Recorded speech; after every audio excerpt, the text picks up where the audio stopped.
Hello everyone. आज हम thermodynamics का लेक्चर नंबर 6 स्टार्ट करेंगे। इस लेक्चर में हम एंथैल्पी के बारे में देखेंगे। हमने फर्स्ट लॉ ऑफ थर्मोडायनेमिक्स तक का क्वेश्चन और थर्मोडायनेमिक्स के फर्स्ट लॉ के बारे में देखा और इंटरनल एनर्जी के बारे में भी। आज हम एंथैल्पी के बारे में डिस्कस करेंगे।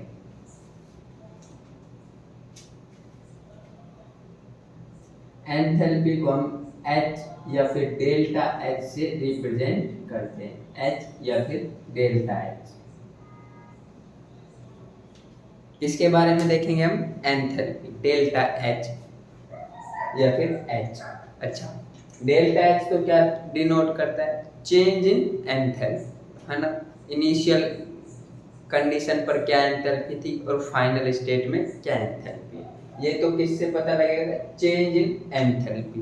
और H एंथैल्पी एब्सोल्यूट वैल्यू है, ये हमें क्या काउंट करके देगी? Absolute value. लेकिन एब्सोल्यूट वैल्यू एंथैल्पी की काउंटेबल नहीं है, ओनली चेंज इन एंथैल्पी हम काउंट कर सकते हैं। ठीक है, एक बात तो ये हो गई। दूसरा, हमने देखा था फर्स्ट क्लास में एंथैल्पी कैसी प्रॉपर्टी है? एक्सटेंसिव प्रॉपर्टी है। लेकिन एंथैल्पी पर मोल, एंथैल्पी पर ग्राम, एंथैल्पी पर वॉल्यूम, ये सब कैसी प्रॉपर्टी थी? इंटेंसिव प्रॉपर्टी थी, है ना। All enthalpy extensive, but enthalpy पर मोल, एंथैल्पी पर ग्राम, एंथैल्पी पर वॉल्यूम, ये सब इंटेंसिव प्रॉपर्टी थी। क्यों? दो एक्सटेंसिव प्रॉपर्टी का रेशियो इंटेंसिव। उसके बाद एंथैल्पी स्टेट फंक्शन है या फिर पाथ फंक्शन है?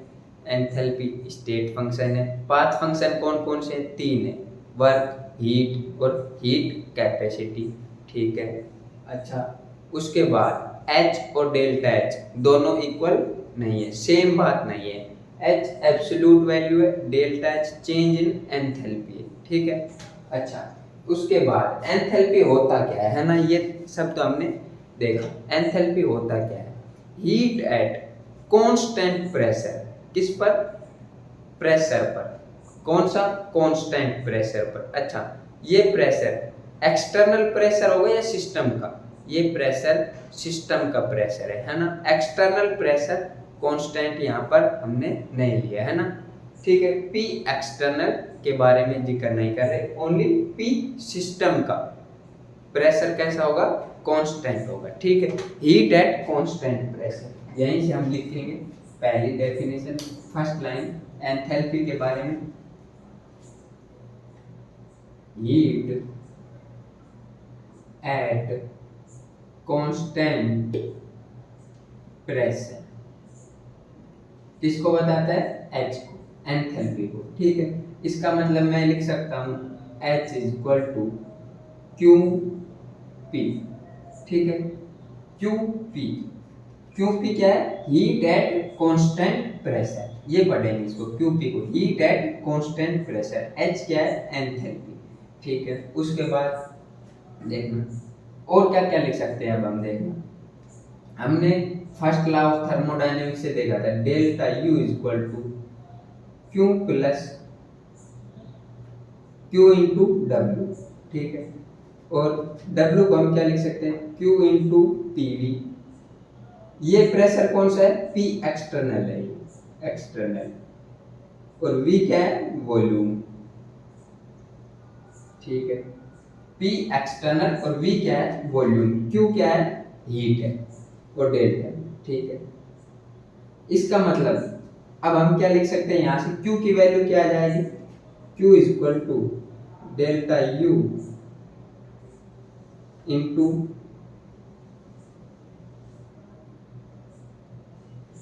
Q is equal to minus PV।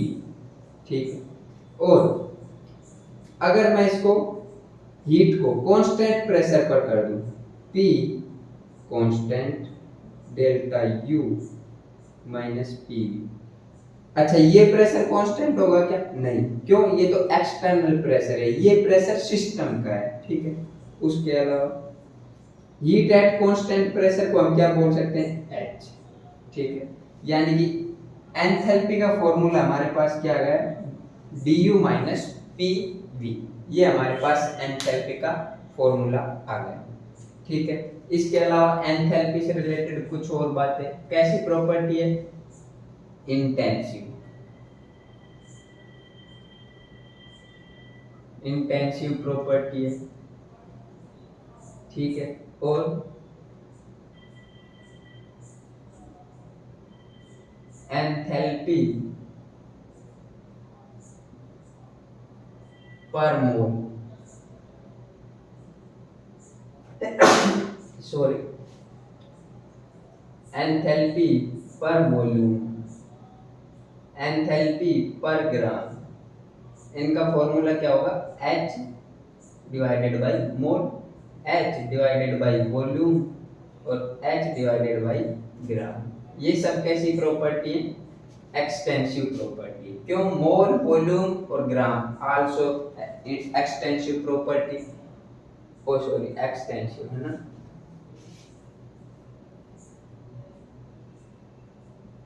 Extensive, heat वो एंथैल्पी एक्सटेंसिव प्रॉपर्टी, मोल एक्सटेंसिव प्रॉपर्टी, दो एक्सटेंसिव प्रॉपर्टी का ratio intensive, enthalpy extensive, volume extensive, दो एक्सटेंसिव प्रॉपर्टी का रेशियो इंटेंसिव, एंथैल्पी एक्सटेंसिव, ग्राम extensive, दोनों प्रॉपर्टी का ratio क्या होगा, कांस्टेंट प्रेशर पर इंटेंसिव, यानी कि ये कैसी प्रॉपर्टी है, इंटेंसिव। ठीक है, इसके अलावा और क्या लिख सकते हैं हम, ये कैसी है, पाथ फंक्शन है। ठीक है, पाथ फंक्शन नहीं, स्टेट फंक्शन है, सॉरी स्टेट फंक्शन है, स्टेट फंक्शन है। और सबसे इंपॉर्टेंट पॉइंट है ना, इसके लिए हमें ये याद रखना है, देखना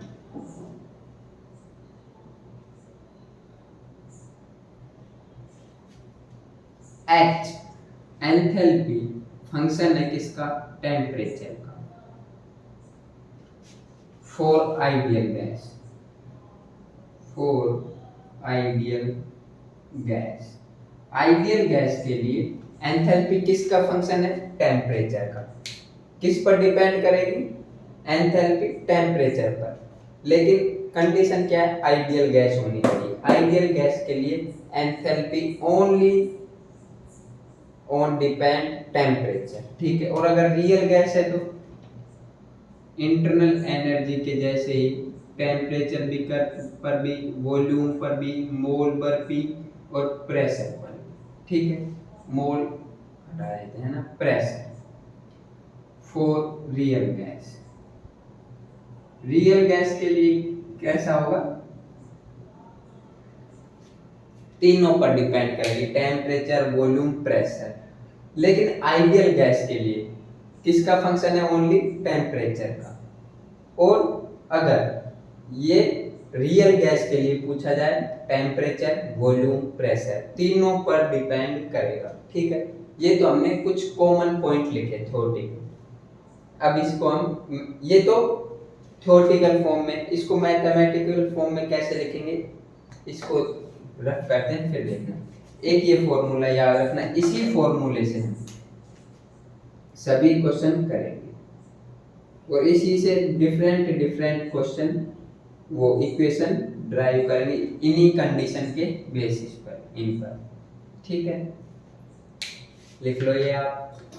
एंथैल्पी कैसी प्रॉपर्टी है, इंटेंसिव, एक्सटेंसिव, एंथैल्पी पर मोल, एंथैल्पी पर ग्राम, एंथैल्पी पर वॉल्यूम, ये सब कैसी प्रॉपर्टी है, इंटेंसिव। दो एक्सटेंसिव प्रॉपर्टी का रेशियो इंटेंसिव प्रॉपर्टी देगा हमें। ठीक है, और होता क्या है enthalpy, heat at constant pressure, constant pressure पर हीट कैसी होगी, जो हीट होगी वो क्या होगी, एंथैल्पी। और अगर कांस्टेंट वॉल्यूम, अगर कांस्टेंट वॉल्यूम हो यहाँ पर, हीट एट कांस्टेंट वॉल्यूम, वो हमें इंटरनल एनर्जी के बारे में जानकारी देगा।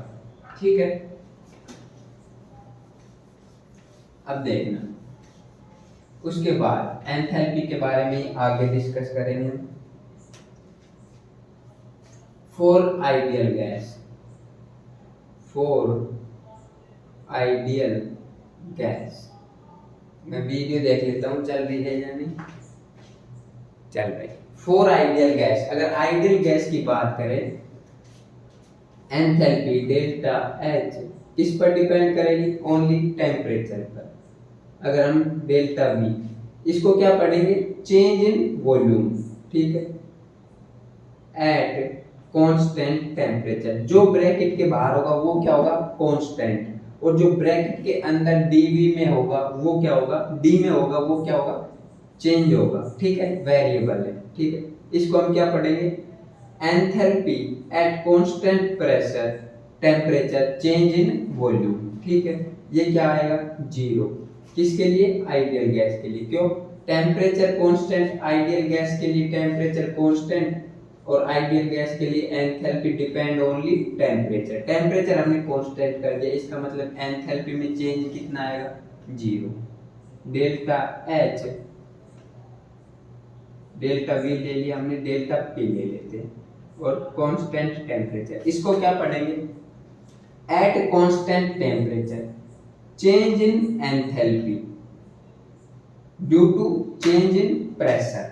लेकिन अब हम प्रेशर को कुछ भी चेंज कर ले, है ना, कोई फर्क नहीं पड़ेगा आइडियल गैस के लिए। क्यों, आइडियल गैस के लिए टेम्परेचर का फंक्शन है एंथैल्पी, इसका मतलब ये भी क्या आएगा, जीरो।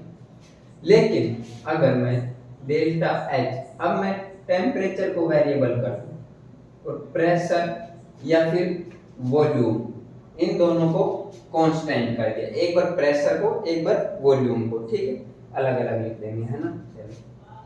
ये नॉट इक्वल टू जीरो आएगा। क्यों, अब यहाँ पर टेम्परेचर कांस्टेंट नहीं है, और टेम्परेचर अगर कांस्टेंट नहीं है तो इंटरनल एनर्जी नहीं, एंथैल्पी चेंज आएगा, ठीक है, जीरो नहीं आएगा। क्यों, enthalpy depend only for temperature, for ideal gas, for ideal gas, है ना। ये बात हमें याद रखनी है। Delta H, delta T,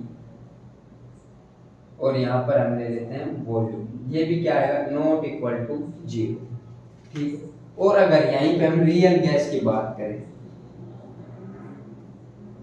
real gas,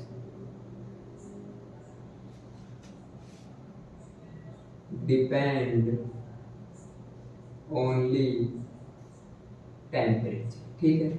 real gas के लिए depend upon temperature, volume, pressure, ठीक है, तीनों ही पर डिपेंड करेगा।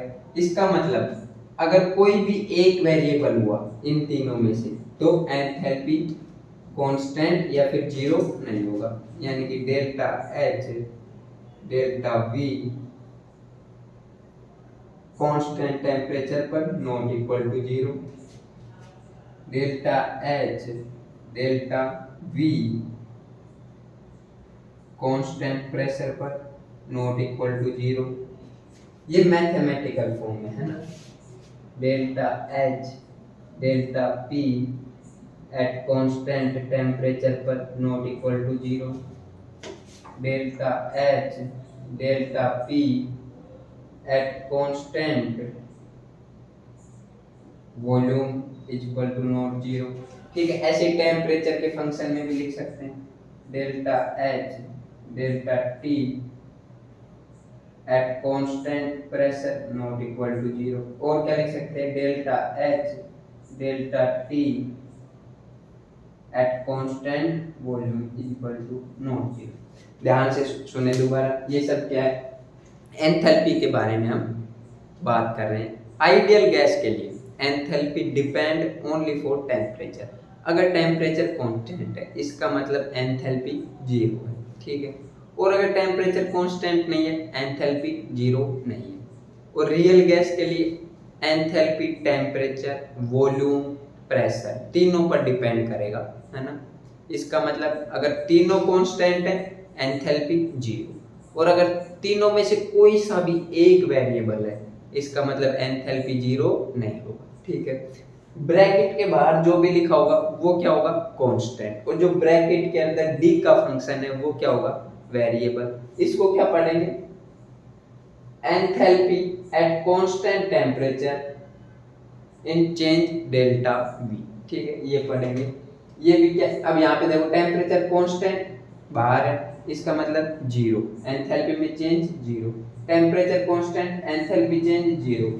अब यहाँ पे टेम्परेचर कांस्टेंट नहीं है ना, प्रेशर कांस्टेंट है, और आइडियल गैस के लिए टेम्परेचर कांस्टेंट होगा तभी एंथैल्पी जीरो होगी। यहाँ पर टेम्परेचर कांस्टेंट नहीं है, वेरिएबल है, इसका मतलब जीरो। ऐसे ही सेम केस ये है। ठीक है, ये तो हमने देखा डिपेंड। उसके बाद अब हम आगे बात करेंगे इसके बारे में। ठीक है, पाथ फंक्शन और स्टेट फंक्शन से रिलेटेड मैंने पहले भी बात की थी, है ना।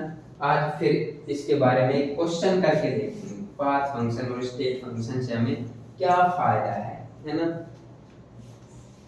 कोई प्रॉपर्टी अगर स्टेट फंक्शन है, जब हम थर्मोकेमिस्ट्री पढ़ेंगे, है ना, इसके 2-3 लेक्चर के बाद, है ना, थर्मोकेमिस्ट्री पढ़ेंगे, उसमें देखना जो भी प्रॉपर्टी थर्मोकेमिस्ट्री में मोस्टली हम सबसे ज्यादा एंथैल्पी के बारे में पढ़ेंगे, और एंथैल्पी कैसी प्रॉपर्टी है, स्टेट फंक्शन, और स्टेट फंक्शन है इसका हम बहुत ज्यादा यूज करेंगे। ठीक है, बिना किसी इक्वेशन के सोल्व करेंगे, बस हमें ये पता होना चाहिए पाथ फंक्शन है कोई प्रॉपर्टी, तो इसका यूज कैसे करते हैं देखना। यहाँ पे कोई रिएक्शन है ए और यहाँ पे कोई रिएक्शन है बी। ये रिएक्शन है ए से बी, है ना, और ये पाथ फर्स्ट है, और इसके लिए मैंने एंथैल्पी लिख रखी है H1। ये क्या है, रिएक्टेंट, और ये क्या है, प्रोडक्ट। अब मान लो यहाँ से चलना स्टार्ट किया इसने, और C पॉइंट पर पहुंचा, फिर ये कुछ D पॉइंट पर पहुंचा, और फिर लास्ट में ये B पॉइंट क्या है, फाइनल है, और ये क्या है, इनिशियल है। ठीक है, अब देखना, यहाँ के लिए मैं एंथैल्पी मान लेता हूँ सपोज H2, और यहाँ के लिए मैं एंथैल्पी मान लेता हूँ सपोज H3, और यहाँ के लिए एंथैल्पी सपोज H4। ठीक है, अब हमें H1 की वैल्यू गिवन होगी, मान लो क्वेश्चन में गिवन है ना, H2 की होगी, H3 होगी, H4 निकाल सकते हैं, बिल्कुल निकाल सकते हैं। क्यों, अगर ये एंथैल्पी है ना, और एंथैल्पी के लिए हमने अभी क्या पढ़ा, ये पाथ फंक्शन नहीं, ओनली स्टेट फंक्शन है। इसका मतलब कोई से भी पाथ से जाए, इस बात से इसको फर्क नहीं पड़ेगा, ओनली इसकी इनिशियल और फाइनल स्टेट क्या है इस बात से डिपेंड करेगा। इसका मतलब देखो, पाथ फर्स्ट में एनर्जी क्या है, एंथैल्पी क्या है, H1। ठीक है, और अगर ये मैं पाथ सेकंड बोलूं, ये वाला, तो 5 सेकंड में कितनी एंथैल्पी है, 3 है। इन तीनों का सम क्या आएगा, H1 के इक्वल आएगा, H2 H3 H4। ये हम यूज में लेंगे, देखना आगे जब इक्वेशन आएगा। क्यों H1 के इक्वल टू क्यों आया ये सब, क्योंकि एक ये पाथ फर्स्ट है और ये पाथ सेकंड है ना, ए से बी वाला, ये पाथ सेकंड है, ये पाथ फर्स्ट है। इस पाथ की एंथैल्पी H1, इस पाथ की एंथैल्पी H2 H3 H4 का सम। अब ये दोनों इक्वल क्यों है, जो पाथ प्रॉपर्टी नहीं होती, स्टेट प्रॉपर्टी होती है, उनके लिए पाथ कोई सा भी हो इस बात से उनको फर्क नहीं पड़ता, ओनली इनिशियल और फाइनल पॉइंट सेम होना चाहिए। अब इस पाथ फर्स्ट में और पाथ सेकंड में इनिशियल और फाइनल पॉइंट सेम है, इसका मतलब ये एंथैल्पी H1 के इन तीनों के सम के इक्वल आएगी। ठीक है, अब मान लो हमें H1 की वैल्यू गिवन है, H2 की, H3 की, H4 की हमें निकाल लेंगे। मान लो ये तीनों गिवन है तो ये निकाल लेंगे, H1 H3 H4 गिवन है, H2 निकाल लेंगे। ठीक है, ये सब हम कर सकते हैं। ठीक है, ये लिख लो। इसके बाद हम देखेंगे, अब देखना, अभी इसका एक एग्जांपल से मैं आपको समझाऊंगा। देखना, आयोनाइजेशन एनर्जी के बारे में आपने देखा होगा पीरियोडिक टेबल में, है ना। देखना ऐसा क्यों लिखते हैं। एल्यूमिनियम गैस यस मॉलिक्यूल में, पहली बात तो जो आयोनाइजेशन एनर्जी है ना वो गैसियस एटम के अंदर डिफाइन होगी। अगर गैसियस एटम नहीं है तो वो पहले गैसियस एटम में आएगा, ठीक है। आयोनाइजेशन एनर्जी क्या होती है, इसके आउटर मोस्ट सेल से इलेक्ट्रॉन को रिमूव करना, ठीक है। ये क्या होगी आयोनाइजेशन एनर्जी। अब मान लो इसने एक इलेक्ट्रॉन डोनेट किया और ये कन्वर्ट हो गया एल्यूमिनियम प्लस में, ठीक है। और फिर इसने दोबारा इलेक्ट्रॉन डोनेट किया, एल्यूमिनियम +2 में कन्वर्ट हो गया, एक इलेक्ट्रॉन फिर रिमूव कर दिया और एक बार और इलेक्ट्रॉन रिमूव किया इसने, अब ये कन्वर्ट हो गया एल्यूमिनियम +3 में, ठीक। इसको हम क्या बोलते हैं, और ये डायरेक्ट एक में डायरेक्ट एल्यूमिनियम से 3 इलेक्ट्रॉन रिमूव करके किस में पहुंच गया एल्यूमिनियम +3 में, ये ठीक है। ये भी किस में होगा गैस में, ये भी किस में होगा गैस में, और ये भी किस में होगा गैस में, ठीक है। अब देखना हम क्या लिखते हैं इसकी आयोनाइजेशन एनर्जी, आयोनाइजेशन एनर्जी को शॉर्ट फॉर्म में IE से डिनोट कर देंगे और इसको बोलते हैं आयोनाइजेशन एनर्जी फर्स्ट, क्यों एक इलेक्ट्रॉन निकल रहा है, ठीक है। अब यहाँ पे सेकंड इलेक्ट्रॉन निकला है, इसको हम क्या बोल देंगे आयोनाइजेशन एनर्जी सेकंड। फिर क्या लिखेंगे आयोनाइजेशन एनर्जी थर्ड। और हमने देखा खूब बार देखते हैं ना, खूब लिखते भी हैं। मान लो इसकी आयोनाइजेशन एनर्जी x मान लेता हूं, है ना। Ionisation energy x is equal to ionisation energy first plus ionisation energy second plus ionisation energy third. ऐसा लिखते हैं हम और ये करेक्ट भी है ना। ऐसा क्यों लिखते हैं, क्यों, क्योंकि ये आयोनाइजेशन एनर्जी एक एंथैल्पी है, ठीक है। और एंथैल्पी है तो ये एक स्टेट फंक्शन है, और स्टेट फंक्शन के लिए इनिशियल और फाइनल पॉइंट सेम होना चाहिए। अब देखो यहाँ पे IEX के लिए इनिशियल पॉइंट और फाइनल पॉइंट सेम है, और ये भी एक सेकंड पाथ है ना, कोई इस पाथ से भी यहाँ पर फाइनल पॉइंट पर पहुंच रहा है इनिशियल से, है ना। इसका मतलब इन तीनों का सम IEX के इक्वल आएगा, क्यों, क्योंकि ये स्टेट फंक्शन है। अच्छा, इसके अलावा हम एक तो ये देख लिया, उसके बाद अभी नेक्स्ट एग्जांपल से देखेंगे। ऐसा इसलिए लिखते हैं क्योंकि ये पाथ फंक्शन है, ठीक है। अब देखना उसके बाद और क्या लिख सकते हैं हम,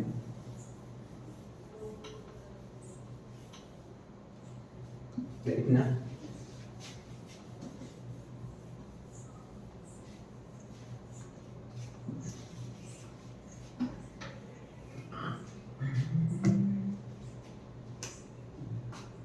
कोई एग्जांपल ले लेते हैं हम A, ठीक है। और ये एक इलेक्ट्रॉन रिमूव करके IA+1 में कन्वर्ट हो गया, ठीक है। और इसने एक इलेक्ट्रॉन वापस से एक्सेप्ट करके IA में कन्वर्ट हो गया, इसको क्या बोलेंगे आयोनाइजेशन एनर्जी। और इसको क्या बोलते हैं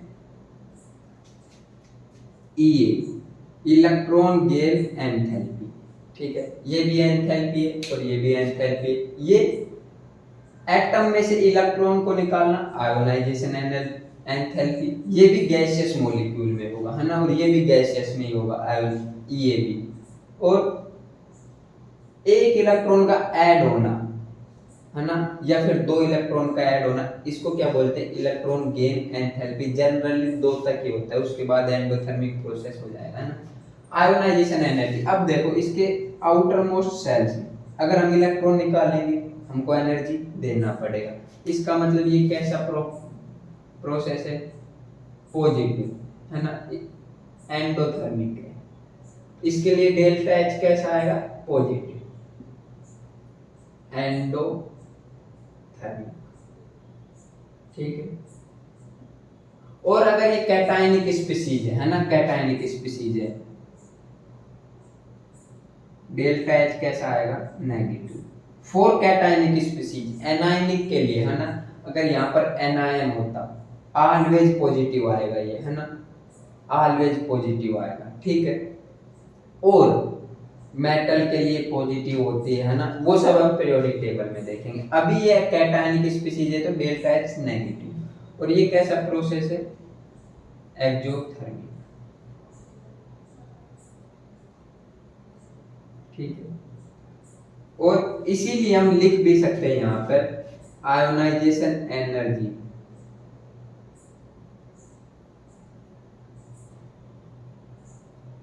इलेक्ट्रॉन गेन एंथैल्पी के इक्वल होता है। क्यों?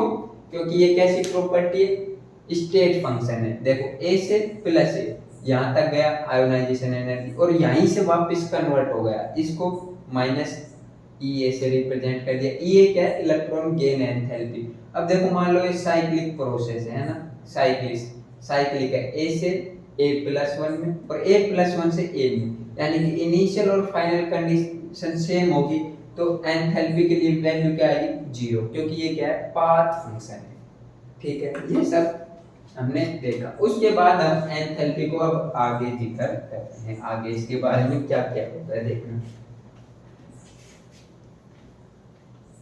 ये पीरियोडिक टेबल का था ना एक्चुअल में, और थर्मोकेमिस्ट्री में भी आता है, इसलिए मैंने बता दिया। क्या यूज में ले सकते हैं हम कोई भी प्रॉपर्टी अगर पाथ फंक्शन और स्टेट फंक्शन है तो, पता होने पर। अब देखना उसके बाद हम अब आगे देखेंगे। वीडियो चल रही है क्या? अब देखना इसके बाद हम वेरिएबल कंडीशन में है ना एंथैल्पी के डिफरेंट फॉर्मूले निकालेंगे, ठीक है। देखना, अच्छा उससे पहले हमें वर्क का फॉर्मूला क्या निकाला था, minus P external into D, ठीक है। इसको मैं क्या लिख सकता हूँ, माइनस पी वी भी लिख सकता हूँ, ठीक है। और हीट के लिए तो क्यू ही लिखा था, और इंटरनल एनर्जी यू के लिए क्या लिखा था हमने, क्यू प्लस डब्ल्यू। और इसके हमने बहुत से फॉर्मूले भी ड्राइव किए थे, आइसोबैरिक, आइसोकोरिक, एडियाबैटिक, साइक्लिक, है ना, और आइसोथर्मल प्रोसेस के लिए। अब उसके बाद देखना, अब हम निकालेंगे H का फॉर्मूला, ठीक है। H के लिए, H एंथैल्पी के लिए, है ना। एंथैल्पी होता क्या है, हीट एट कांस्टेंट प्रेशर, ठीक है, हीट एट कांस्टेंट प्रेशर। अब यहां से हम देखेंगे, अगर मैं फर्स्ट लॉ ऑफ थर्मोडायनेमिक्स से Q equal to U equal to Q plus P W, W लिख लेते हैं ना, फिर बाद में लिखेंगे डब्ल्यू, ये होता है ना Q प्लस डब्ल्यू। अब डब्ल्यू की वैल्यू क्या आएगी यहाँ पर, Q माइनस पी वी, ठीक है। वर्क कैसा है, minus P external into D V, ये लिख लिया। अब यहां से देखना, अगर मैं Q ये लिख दूं कोई दिक्कत नहीं, है ना। ये क्या है, U है, इंटरनल एनर्जी, ठीक है, U। और अगर मैं हीट एट कांस्टेंट प्रेशर कर दूं, delta P U plus P V, ठीक है। और हीट एट कांस्टेंट प्रेशर किसके बारे में बताता है, एंथैल्पी के बारे में, ठीक है।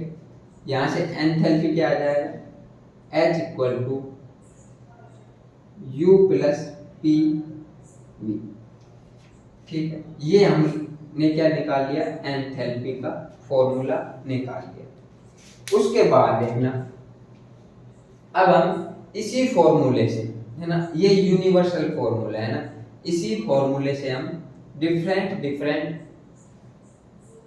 कंडीशन में एंथैल्पी को निकालेंगे। ये लिख लो आप, अब इस C से हम निकालेंगे, देखना H equal to U plus P. H क्या है, एंथैल्पी, U क्या है, इंटरनल एनर्जी, P क्या है, एक्सटर्नल प्रेशर, V क्या है, वॉल्यूम। लिख लो आप।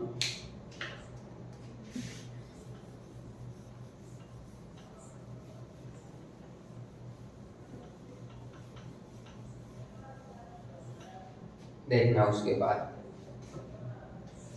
अब देखना इसको मैं अगर चेंज में लिखूं, है ना, ही एब्सोल्यूट वैल्यू तो हम एंथैल्पी के काउंट कर नहीं सकते। अब चेंज इन एंथैल्पी निकालने के लिए डीएच लिख दूंगा, ठीक है, और यहाँ पे भी डेल्टा यू प्लस डीपीवी लिख दूंगा, ठीक है। ये हमने चेंज के लिए लिख लिया। ये एब्सोल्यूट वैल्यू काउंट नहीं कर सकते, इसलिए इसको चेंज इन एंथैल्पी में लिख लिया, ये फॉर्मूला। उसके बाद देखना ये क्या है, यूनिवर्सल फॉर्मूला है, सभी जगह हम लगा सकते हैं। लेकिन अब हम ड्राइव करने बैठ गए पेपर में, है ना, तो टाइम लगेगा, इसीलिए हम समझ समझ के सभी फॉर्मूले निकाल लेंगे और फिर उनको रट लेंगे, ठीक है, सभी। और आप भूल जाएं तो ये याद रखें, उन इसी फॉर्मूले से सभी फॉर्मूले आएंगे, ठीक है। ये क्या है,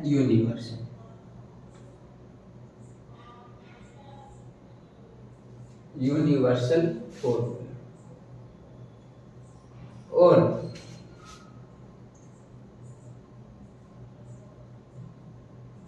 यूनिवर्सल फॉर्मूला का मतलब क्या है, प्रेशर, वॉल्यूम, टेम्परेचर सभी वेरिएबल है ना, ये सब क्या है, वेरिएबल। इस कंडीशन में हम क्या लगाएंगे, ये वाला फॉर्मूला लगाएंगे। अब देखना अगर मैं प्रेशर को कांस्टेंट कर दूं, है ना, किसको कांस्टेंट कर दूं, प्रेशर को, प्रेशर कांस्टेंट। इसका मतलब क्या आएगा, delta H delta U plus P into D, ये आएगा। इसमें और इसमें क्या फर्क है, यहाँ पे पी भी क्या है, वेरिएबल है, और यहाँ पर पी क्या है, कांस्टेंट है, इसीलिए डी के बाहर है। जो डी के साथ है ये, इसका मतलब है ये वेरिएबल है और ये कांस्टेंट है। कांस्टेंट का इंटीग्रेशन, वो डिफरेंशिएशन बाहर जीरो होता है, इसलिए हमने ये लिख लिया पी, ठीक है। उसके बाद अब देखना और क्या लिख सकते हैं, अगर मान लो पी प्रेशर भी और वॉल्यूम भी, है ना, ये सब कैसे हो, वेरिएबल। इस कंडीशन में क्या फॉर्मूला लिखेंगे हम, delta H delta U plus P final V final minus P initial V initial, ये लिख लेंगे, ठीक है। और अगर प्रेशर कांस्टेंट होगा तो हम ये लिख लेंगे, ये वाला, ठीक है। और देखो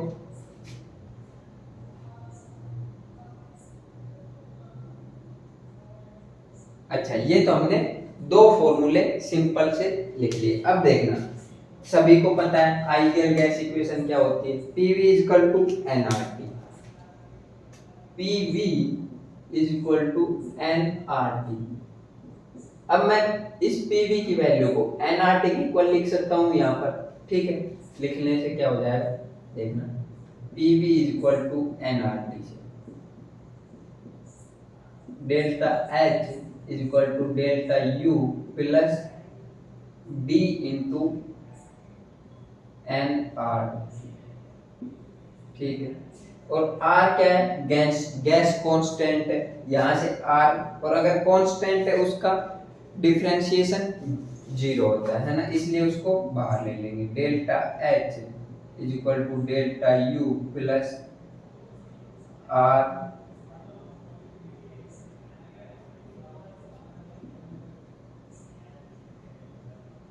डेल्टा एन टी, ठीक है, ये हमने लिख लिया।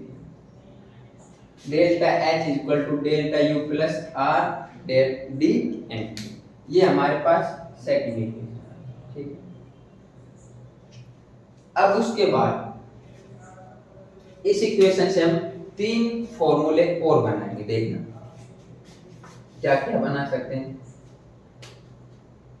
ये बाद में देखेंगे, अभी इसके जस्ट बाद, है ना, जगह नहीं है, फिर यहाँ पे गिच पिच हो जा रहा है। देखना H is equal to U plus P V, इसको D के फंक्शन में क्यों लाए, क्योंकि एंथैल्पी की एब्सोल्यूट वैल्यू काउंटेबल नहीं है, इसलिए इसको हम डेल्टा एच लिया है, डेल्टा यू लिया है, पी डी वी लिया है, ठीक है।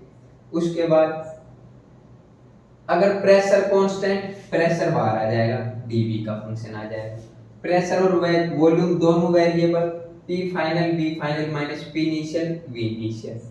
और अगर मैं पीवी की value, PV is equal to NRT ideal gas equation से यहाँ पे पीवी की वैल्यू रख दी एनआरटी, और आर क्या है, गैस कांस्टेंट, कांस्टेंट बाहर आ जाएगा, डी एन टी बच गया। एन क्या है, नंबर ऑफ मोल, टी क्या है, टेम्परेचर। एन क्या है, नंबर ऑफ मोल, टी क्या है, टेम्परेचर।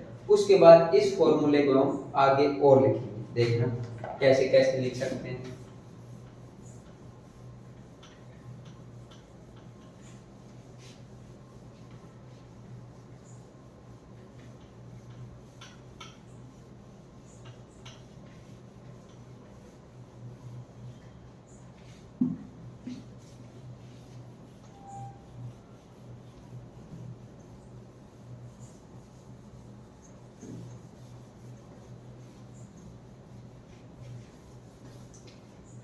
लीजिए देख लेता हूँ मैं चल रही है या नहीं चल रही, देखना।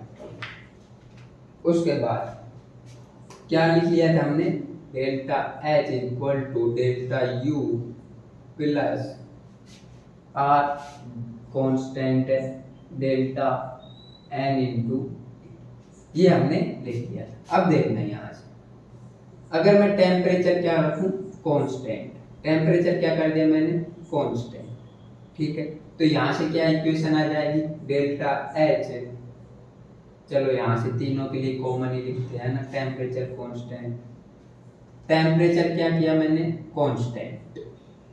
अगर टेम्परेचर को भी मैंने कांस्टेंट कर दिया, यहाँ से क्या आ जाएगा, delta H is equal to delta U plus N T N R, है ना, R gas constant delta N. ये हमारे पास टेम्परेचर कांस्टेंट पर इक्वेशन आ गई। अब देखना, उससे पहले जो अब हम आगे तीन फॉर्मूले और निकालेंगे, उससे पहले आपको डेल्टा एन जी के बारे में थोड़ा बहुत पता होना चाहिए। डेल्टा एन जी निकालते कैसे, वैसे ये डेल्टा एन जी हमारे यहाँ पर भी काम आएगा और केमिकल इक्विलिब्रियम में भी काम आएगा, है ना, केमिकल इक्विलिब्रियम में भी काम आएगा। डेल्टा एन जी होता क्या है, यहाँ पे मैंने अभी लिखा नहीं है ना, डेल्टा एन जी, जी से क्या है, गैस, डेल्टा एन जी, है ना, मैं लिख देता हूँ delta N g, n g, g से क्या है, गैस, एन से क्या है, मोल, और डेल्टा क्या है, product minus reactant, product minus reactant, और एन क्या है, मोल, मोल प्रोडक्ट के मोल, रिएक्टेंट के मोल। गैस और किस फेज में होने चाहिए, गैस फेज के ही हम काउंट करेंगे। सॉलिड और लिक्विड के लिए डेल्टा एन जी डिफाइन नहीं है, ओनली फॉर गैस और liquid, only for gas, gas के लिए, है ना। प्रोडक्ट माइनस रिएक्टेंट के मोल गैसियस मॉलिक्यूल होने चाहिए। अगर इक्वेशन है हमारे पास, कोई रिएक्शन है A B plus D C, है ना, ये है गैस में, और इसके मैंने स्टोइकियोमेट्रिक कोफिशिएंट, जनरली रिएक्शन अगर एलिमेंट्री रिएक्शन है ना, उनके लिए स्टोइकियोमेट्रिक कोफिशिएंट मोल के रेशियो के इक्वल आएगा, ठीक है। और हमारे थर्मोडायनेमिक्स और केमिकल इक्विलिब्रियम में ये फिट हो जाएगा, है ना। वैसे हमेशा ये सत्य नहीं है कि स्टोइकियोमेट्रिक कोफिशिएंट मोल के इक्वल होगा, ये जरूरी नहीं है, लेकिन for elementary reaction stoichiometric coefficient mole के इक्वल होगा। मान लेते हैं इसके मैंने 4 ले लिए, और ये ले लिया मैंने लिक्विड स्टेट में, और रिएक्शन कन्वर्ट होकर A D plus C B में कन्वर्ट हो गया, और ये है सॉलिड में, और ये है गैस में। इसके मान लो 3 मोल मिले, 4 ले लेते हैं ना, और इसके मान लो 2 मोल। अब हमें डेल्टा एन जी निकालना है, डेल्टा एन जी तो प्रोडक्ट के गैसियस मोल, अब ये तो गैस है यानी कि 4। अब क्या मैं इसको भी काउंट करूं? नहीं, क्यों? ये तो सॉलिड है, टोटल मोल होंगे, और ये कितने मोल होंगे टोटल। अब ये तो काउंटेबल नहीं है, ठीक है। 4 माइनस प्रो रिएक्टेंट के लिक्विड नहीं काउंट करेंगे, सॉलिड नहीं काउंट करेंगे, ओनली गैस करेंगे। कितने? 3। यहाँ से डेल्टा एन जी कितना आएगा? 1। और ये हमेशा साइन के साथ लिखना, डेल्टा एन जी हमेशा साइन के साथ, ओनली मैग्नीट्यूड नहीं, साइन के साथ। प्लस है तो प्लस, माइनस है तो माइनस। प्लस माइनस क्या बताएगा? अगर प्रोडक्ट के मोल ज्यादा है इसका मतलब प्लस आएगा, और रिएक्टेंट के मोल ज्यादा है तो माइनस आएगा, ठीक है। अब देखना यहां से हम इस इक्वेशन को सोल्व करके 3 फॉर्मूले निकालेंगे।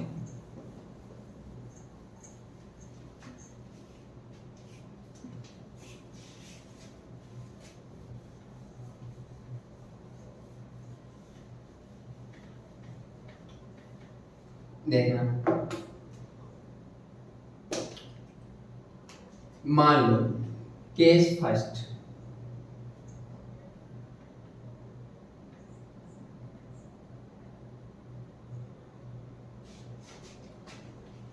रिएक्शन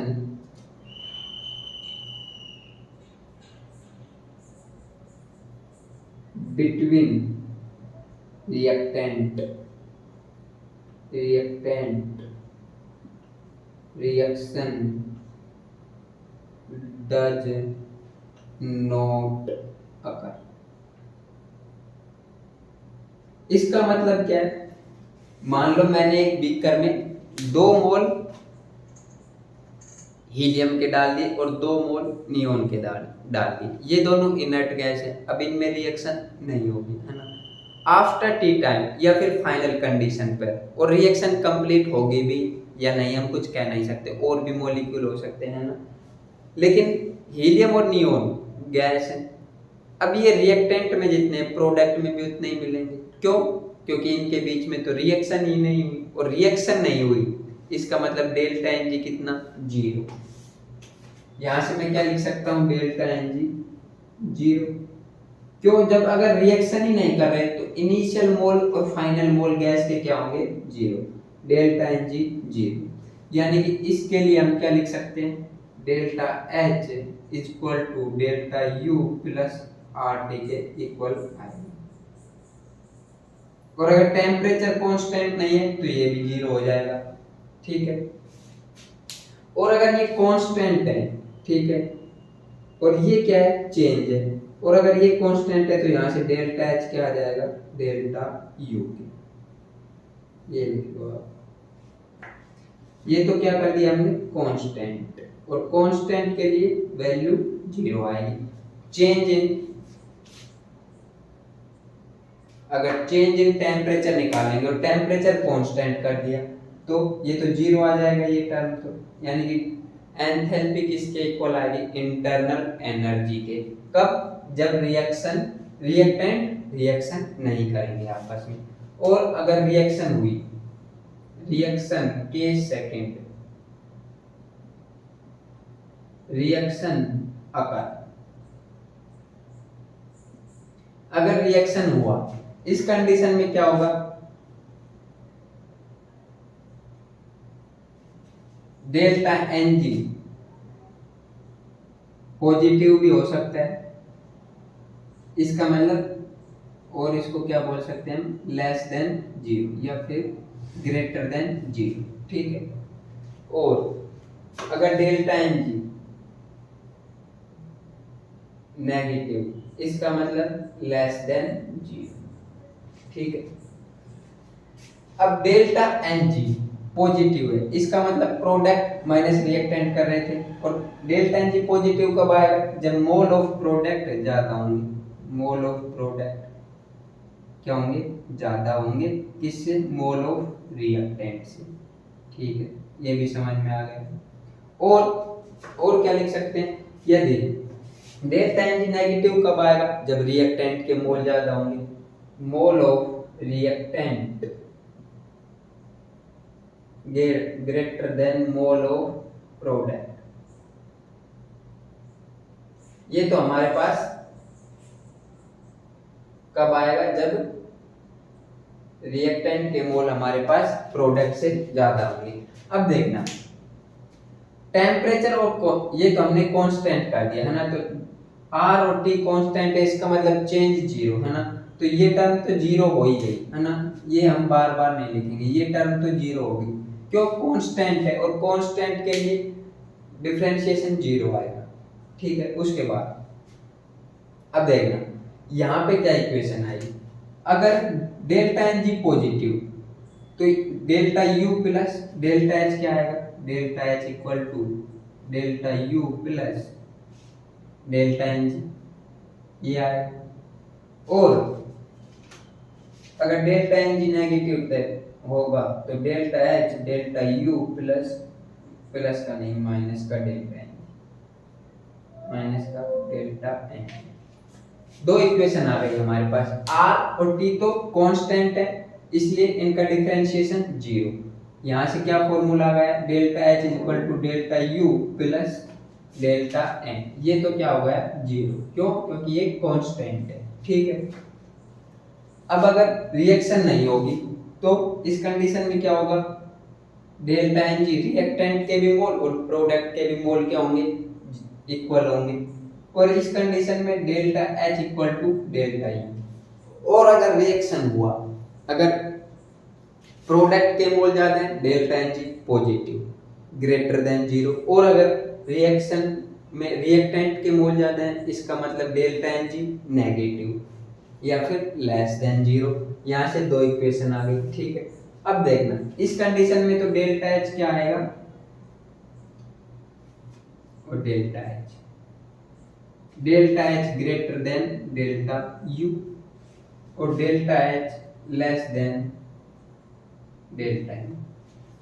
ऐसा अब देखना कई किसी को लगेगा कि ये है ना डेल्टा यू बड़ी वैल्यू, नहीं, डेल्टा एच इन दोनों के सम के इक्वल है ना, तो डेल्टा एच बटा है।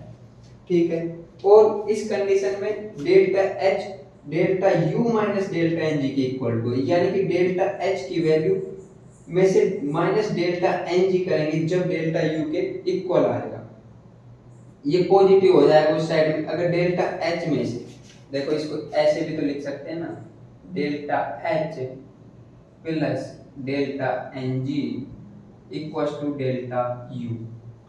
अब देखो delta U delta H plus delta N G की सम के इक्वल है, यहाँ पे डेल्टा यू ग्रेटर देन है किसके कंपेयर में, डेल्टा एच के कंपेयर में। ठीक है, ये हमने डिफरेंट फॉर्मूले देखे रिएक्शन के केस में ना, ये बहुत इंपॉर्टेंट है, इस पर नीट में 3-4 क्वेश्चन आए हुए हैं प्रीवियस ईयर में, 3-4। ठीक है, वीडियो चल रही है क्या, हाँ ठीक है, ये हमने क्या कर लिया, डिफरेंट एक केस और रह रहा है हमारा, उसको भी कर लेते हैं, फिर ये एंथैल्पी वाला कंप्लीट हो जाएगा, उसके बाद हम कल इस पर क्वेश्चन करेंगे। ठीक है,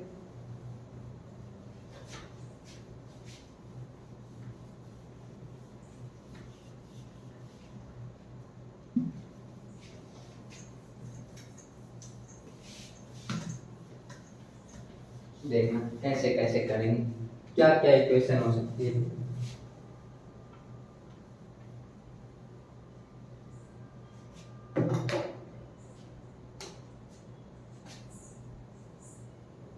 देखना delta H equals to delta U plus D T. ठीक है, ये है हमारे पास है ना, और मान लो हमारे पास प्रेशर क्या है, कांस्टेंट। अगर प्रेशर कांस्टेंट है इसका मतलब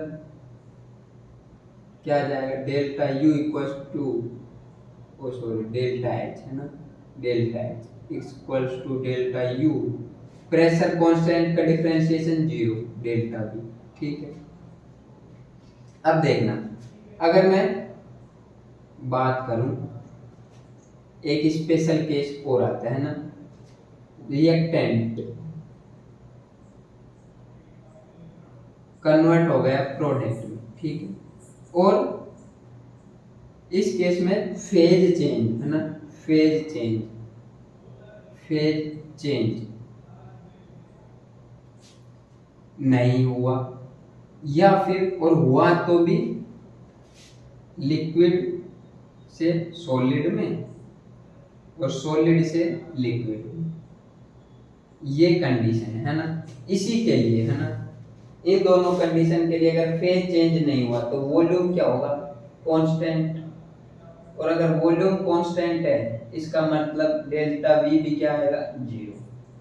यानी कि इस कंडीशन में डेल्टा एच किसके इक्वल आएगा, डेल्टा यू के। ये आप लिख लो है ना। और अगर लिक्विड गैस में चेंज हो गया, वॉल्यूम चेंज हो जाएगा, क्योंकि गैस के मॉलिक्यूल जितना एरिया ऑक्यूपाई करेंगे वो उसका वॉल्यूम होता है, ठीक है। Liquid convert in solid, solid convert in liquid, approximate same होता है वॉल्यूम है ना, अप्रोक्सीमेट होता है ना, बिल्कुल इक्वल नहीं होता है, अप्रोक्सीमेट कांस्टेंट होता है। डेल्टा वी अप्रोक्सीमेट जीरो, तो यहाँ से डेल्टा यू किसके इक्वल आ जाएगा, डेल्टा एच के।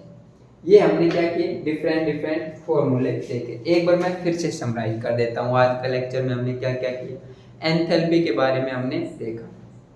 सबसे पहले एंथैल्पी होता क्या है, हीट एट कांस्टेंट प्रेशर, ठीक है। उसके बाद हमने क्या देखा, हीट इंटेंसिव प्रॉपर्टी या फिर एक्सटेंसिव प्रॉपर्टी है, एंथैल्पी एक्सटेंसिव प्रॉपर्टी। लेकिन एंथैल्पी पर मोल, पर ग्राम, पर वॉल्यूम कैसी प्रॉपर्टी है, इंटेंसिव प्रॉपर्टी। क्यों, दो एक्सटेंसिव प्रॉपर्टी का रेशियो इंटेंसिव। उसके बाद हमने क्या देखा, एंथैल्पी कैसी फंक्शन है, स्टेट फंक्शन है या फिर पाथ फंक्शन है, स्टेट फंक्शन है, ठीक है। इसलिए path first, path second, path third, तीनों की एंथैल्पी इक्वल आएगी अगर इनिशियल और फाइनल स्टेट सेम है तो। उसके बाद एंथैल्पी किसका फंक्शन है, आइडियल गैस के लिए ओनली फॉर टेम्परेचर का। लेकिन अगर गैस रियल है तो एंथैल्पी टेम्परेचर, वॉल्यूम और प्रेशर तीनों के ऊपर डिपेंड करेगी, तीनों वेरिएबल। फिर हमने एंथैल्पी का फॉर्मूला निकाला, कैसे होता क्या है enthalpy, heat at constant pressure. First law of thermodynamics से U equal to Q plus W, W क्या होता है, वर्क डन, और वर्क डन का formula minus P external into D, और Q हीट है, ठीक है। अगर मैं U को Q प्लस PV लिख दूं, P एक्सटर्नल, V वॉल्यूम है ना, वर्क डन आ जाएगा। तो यहाँ से इंटरनल एनर्जी का फॉर्मूला क्या आ गया, U equal to Q PV, Q plus PV। और अगर मैं Q को हीट एट कांस्टेंट प्रेशर कर दूं यहाँ से, और माइनस में PV है, क्यों, वर्क डन माइनस के लिए हमने डिफाइन किया था, minus P external into DV। तो यहाँ से Q P heat at constant pressure क्या आ जाएगा, U प्लस PV। और हीट एट कांस्टेंट प्रेशर क्या होता है, एंथैल्पी। तो यानी कि डेल्टा एच का फॉर्मूला भी क्या आ जाएगा, U प्लस PV, ठीक है। ये हमने डेल्टा एच का फॉर्मूला निकाल लिया। उसके बाद डेल्टा, अब हम एब्सोल्यूट वैल्यू काउंटेबल नहीं है इसलिए इसको डिफरेंशिएशन के फंक्शन में डाल देंगे। Delta H is equal to delta U plus delta PV, ये हमने। फिर इसके हमने डिफरेंट केस देखे। अगर प्रेशर कांस्टेंट है, कांस्टेंट कोई भी वैल्यू का डिफरेंशिएशन करेंगे वो जीरो आएगा। तो यहाँ से अगर प्रेशर कांस्टेंट है तो क्या फॉर्मूला आएगा, delta H equal to delta U plus P external zero है ना, कांस्टेंट प्रेशर पर जीरो। तो यहाँ से ओनली डीवी के ऊपर डिपेंड करेगा, ठीक है। और आइडियल गैस इक्वेशन से हम पीवी इक्वल टू एनआरटी भी लिख सकते हैं, और पीवी के स्थान पर हमने क्या रख दिया, एनआरटी। आर क्या है, गैस कांस्टेंट, कांस्टेंट का फंक्शन डिफरेंशिएशन जीरो है ना, ठीक है। उसके बाद टेम्परेचर भी हमने क्या कर दिया, कांस्टेंट, ये भी जीरो।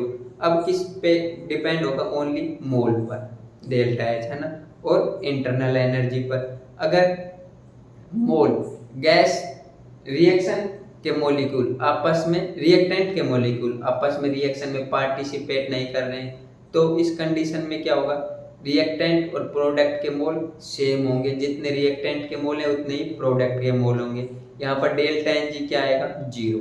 यहाँ से delta N G zero, P constant है ना, वो सॉरी मोल हमने डेल्टा एन जी निकाल लिया zero, temperature constant, gas constant constant R है ना, तो यहाँ से डेल्टा एच किसके इक्वल आ जाएगा, डेल्टा यू के। उसके बाद अगर रिएक्शन हो रही है इस कंडीशन में, या तो रिएक्टेंट के मोल ज़्यादा होंगे या फिर प्रोडक्ट के मोल ज़्यादा होंगे, और रिएक्टेंट और प्रोडक्ट के मोल ज़्यादा होंगे तो अगर प्रोडक्ट के मोल ज़्यादा तो delta N G positive greater than zero. इस कंडीशन में डेल्टा एच बड़ा आएगा किससे, डेल्टा यू से। और अगर डेल्टा एन जी नेगेटिव, इसका मतलब रिएक्टेंट के मोल ज़्यादा प्रोडक्ट के मोल कम, तो इस कंडीशन में क्या आएगा, delta U greater than delta H. ठीक है। और लास्ट हमने क्या देखा, स्टेट के लिए है ना, गैस के लिए नहीं है ना, गैस होगा तो वॉल्यूम चेंज आएगा, लिक्विड और सॉलिड आपस में इंटरचेंजेबल होगा तो वॉल्यूम अप्रोक्सीमेट कांस्टेंट, और कांस्टेंट वॉल्यूम का delta we zero, delta we zero, PV P external zero, यहाँ से डेल्टा एच किसके इक्वल आ जाएगा, डेल्टा यू के। ये सब हमने डिफरेंट प्रोसेस देखे आज की क्लास में। ठीक है, अब हम कल इसके ऊपर क्वेश्चन करेंगे 10-15, उसके बाद हम एंट्रोपी या फिर और भी आगे हीट कैपेसिटी स्टार्ट करेंगे है ना, एंट्रोपी हीट कैपेसिटी, और फिर डिटेल में वर्क डन देखेंगे, और उसके बाद एंट्रोपी स्टार्ट करेंगे। ठीक है।